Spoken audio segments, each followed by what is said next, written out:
नमस्कार दोस्तों, आप सभी को मैं मेरे YouTube चैनल पर स्वागत करता हूँ। मैं मेरे YouTube चैनल के माध्यम से आप सभी को कल्कि अवतार के बारे में सुना रहा हूँ। हमारे उड़ीसा के भविष्यवाणिका ग्रंथों पर जो लिखा गया है कल्कि अवतार के बारे में हम पूरे पुस्तक प्रमाण सहित आप सभी के सामने उपस्थापन कर रहे हैं। इसलिए हमारे चैनल को सब्सक्राइब जरूर करें और वीडियो अच्छा लगे तो लाइक शेयर जरूर करें। दोस्तों, हमारे भविष्यवाणिका ग्रंथों पर लिखा गया है। पहले ओडिया पंक्ति को उपस्थापन करते हैं। पृथ्वी देवीर आकुले देव निरंजन मर्त्य मंडल आसी हेबे उपगत कलिजुगे अवतरी महिमा गोसाई भाराभार विनाशिबे बुद्ध बेश धरी। अर्थात कलियुग की महापाप से पृथ्वी देवी आकुलित होकर भगवान के पास अवतार लेने के लिए प्रार्थना करेंगे। जिनके प्रार्थना को स्वीकार करके देव निरंजन भगवान मर्त्य मंडल में अवतार लेंगे, महिभारा विनाश करेंगे। वो बुद्ध बेश में अर्थात एक गुरु के स्वरूप में अवतार लेंगे। वो महिमा गोसाई हैं, अर्थात वो स्वयं शक्ति स्वरूप हैं। उनके शक्ति इतना प्रखर होगा कि केवल उनके महिमा पर ही सर्व लोगों का कल्याण हो जाएगा। ये पंक्ति अलेख पुराण नामक भविष्यवाणिका पुस्तक पर लिखा गया है। इस पुस्तक पर और भी कहा गया है कि अबनी पाप हरणी देव भावग्राही नाना दुख भोगुछंती मर्त्ये उदे हुई गोलोक नित्य मंडल तेजी अबनीरे उदे होइछंती प्रभु प्रबुद्ध रूपरे। अर्थात अबनी या पृथ्वी का पाप हरण करने के लिए स्वयं देव भावग्राही गोलोक नित्य मंडल को त्याज्य करके धरती पर अवतार लिए हैं। साधक या आध्यात्मिक शून्य गति प्राप्ति करने वाले सिद्ध साधु पुरुषों को अगर आप पूछेंगे तो वो गोलोक नित्य मंडल कहाँ पर है वो कह सकते हैं। देवताओं का देवलोक, ब्रह्मा का ब्रह्मलोक, शिव का शिवलोक, विष्णु का विष्णुलोक, क्षीराब्धि सागर में अनंत विष्णु, वैकुंठपुर में श्री भगवान विराजमान होते हैं, जहाँ भक्त भक्ता श्री भगवान का सेवा कर्म करते हैं। और उसके ऊपर है गोलोक वैकुंठ मंडल, जहाँ स्वयं भगवान अकेले ही बैठे होंगे। 7 ताल अंधकार को भेदने के बाद ही गोलोक वैकुंठ स्थल पड़ता है। जिस अंधकार को भेदने की क्षमता ब्रह्मा शिव आदि देवता भी नहीं कर पाते, इसलिए उनका दर्शन आज तक कोई भी नहीं करे होंगे। ये हमारे उड़ीसा के भविष्यवाणिका पुस्तक पर लिखा गया है। मगर महाभारत में ब्राह्मण पुत्रों को रक्षा करने हेतु अर्जुन को श्री कृष्ण भगवान लेकर गए थे। ये दृश्य श्री कृष्ण सीरियल पर दिखाई गई है। वो है गोलोकपुर, स्वयं सृष्टिकर्ता भगवान का निवास स्थल।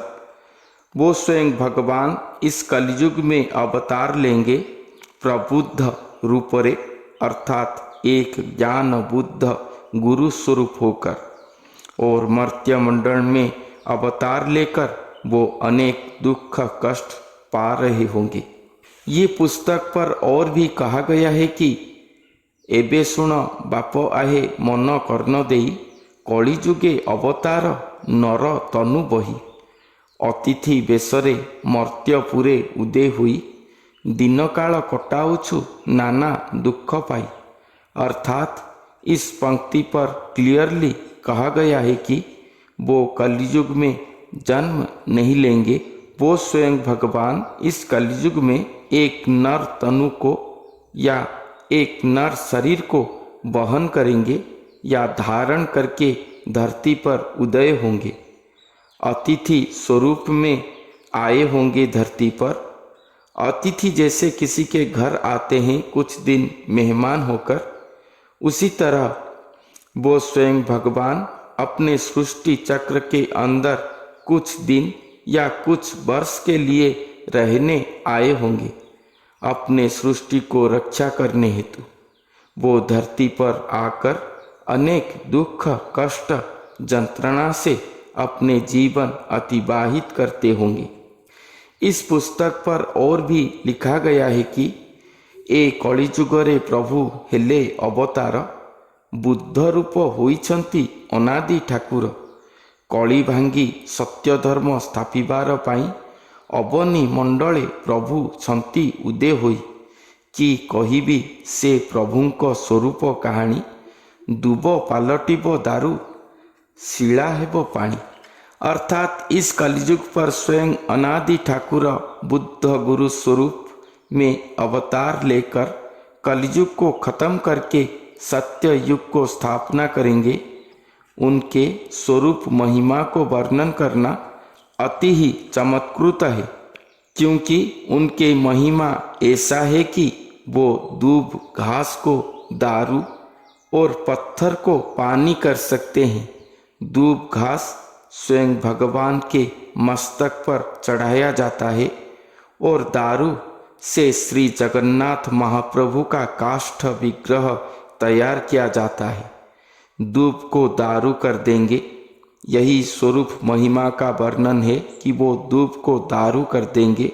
अर्थात एक ऐसा भक्त को श्री भगवान धरती पर सृष्टि करेंगे जो स्वभाव में अपने आप को एक नगण्य दूब घास मानते होंगे। उनका भक्ति भाव इतना प्रखर होगा कि स्वयं भगवान वो भक्त को अपने मस्तक पर धारण करे होंगे। अर्थात हमेशा स्वयं भगवान वो भक्त को भजन करते होंगे। वो दूब घास मानने वाले भक्त को दारू स्वरूप कर देंगे, अर्थात अपना ही देह स्वरूप करके गढ़ेंगे, जो कि देह दारू कहलाएंगे। और वो दारू स्वरूप में प्राण प्रतिष्ठा की तरह अपने शून्य स्वरूप को संस्थापित करके स्वयं भक्त देह को धारण करके स्वयं भगवान नरदेही स्वरूप कहलाएंगे कलियुग पर। कितना छोटा सा वाक्य में कितना बड़ा अर्थ कहा गया है, जिसको समझना चाहिए हम सबको।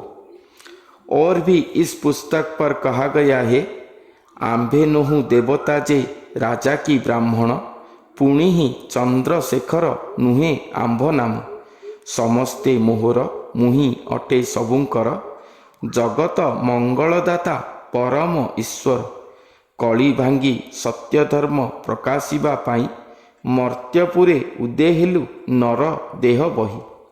अर्थात यहाँ पर भगवान कहते हैं कि मैं कोई देवता, राजा की ब्राह्मण या चंद्रशेखर शिव भगवान नहीं हूँ। मैं स्वयं जगत का मंगलदाता परम ईश्वर हूँ, जो कि कलयुग को समाप्त करके सत्य धर्म को प्रकाश करने के लिए मर्त्य मंडल पर एक नर स्वरूप को धारण करके उदय हुआ हूँ। इस पुस्तक पर और भी कहा गया है कि संसार रक्षणे प्रभु हेले अवतार, तांको परी आउ किए अछि जगतर। से पदकु सदा ध्यान कर गो सुंदरी, गति पति मुक्तिदाता अरूप बिहारी। अहरह हृदपद्मे कर तांकु ध्यान, पंगु लंघी पारे गिरी धरी जे चरण। मुक होइथिले वाक्य फिटिब ताहार, काल होइथिले शुणी पारिब उत्तर। अंध होइथिले चक्षु अवश्य मिलई, महापापी होइथिले मुक्ति लभई। ये पंक्ति हम जैसे संसारी जनों के लिए है। यहाँ पर लेखक कहते हैं कि ये संसार को रक्षा करने हेतु स्वयं भगवान धरती पर महावतरण करे हैं। उनके तरह दयालु पुरुष इस जगत पर नहीं है। भक्तों के लिए या भक्ति भावापन्न मनुष्यों के लिए, सुजन जनों के लिए उनके हर समस्या के लिए वो खुद ही प्रतिकार हैं। उनके हर रोग व्याधि के लिए वो खुद ही महौषधि हैं। उनके आत्माओं को मुक्ति देने के लिए वो खुद ही गति पति मुक्ति दाता हैं। इसलिए उनके शरण में जाओ और उनके चरणों को सदा ध्यान करो। उनको अहरह अर्थात हर दिन हर रात हर समय अपने हृदय में उनको ध्यान करो। देखना उनके चरणों को धारण करके पंगु गिरी लंघन करने की तरह तुम्हारा हर असंभव लगने वाले काम सहज सरल में हो जाएंगे। अगर आपके पास वाक शक्ति श्रवण शक्ति नहीं है तो उनके आशीर्वाद से आप वाचाल की तरह बोल सकेंगे।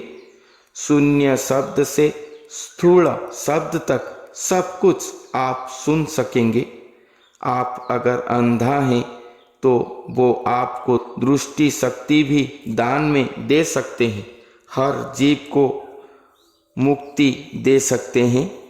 अगर आप महापापी हैं, उससे निस्तार पाना चाहते हैं तो सभी बुरा कर्म छोड़कर उनके शरण में जाओ और उनके चरणों को दिन रात भजन करो। दस्यु रत्नाकर वाल्मीकि होने की तरह आपको भी वो हर पाप से मुक्त कर देंगे और आपको मुक्ति पद देंगे। वो कलयुग को समाप्त करके सत्य धर्म को स्थापन करने के लिए आए हैं। भक्त जनों को सुजन जनों को उद्धार करने के लिए आए हैं। इसलिए हे सत्जन अपने अपने मार्ग परिवर्तन करें। बुराई को छोड़कर भक्ति पथ को अपने घर संसार पर रहकर ही अपनाएं। सात्विक आहारी बने। अपने आप को भगवान के शरण प्राणी करके रखें। अपने आप को प्रस्तुत करें। उनके आने का समय हो चुका है। सतपथ के पथिक होने से हम उनके शरण में सहज से जा सकते हैं। उनके कृपा लाभ करके अपने आप को अहोभाग्य संबोधित कर पाएंगे। यही सारांश बात ये पुस्तक पर वर्णन किया गया है। ये अलेख पुराण पुस्तक पर और भी अनेक बातें कल्कि भगवान के बारे में कहा गया है और कोई एपिसोड में हम ये बातें आप सभी के सामने शेयर करेंगे। तो आज के लिए इतना ही। आज का वीडियो कैसा लगा ज़रूर कमेंट करके बताएं।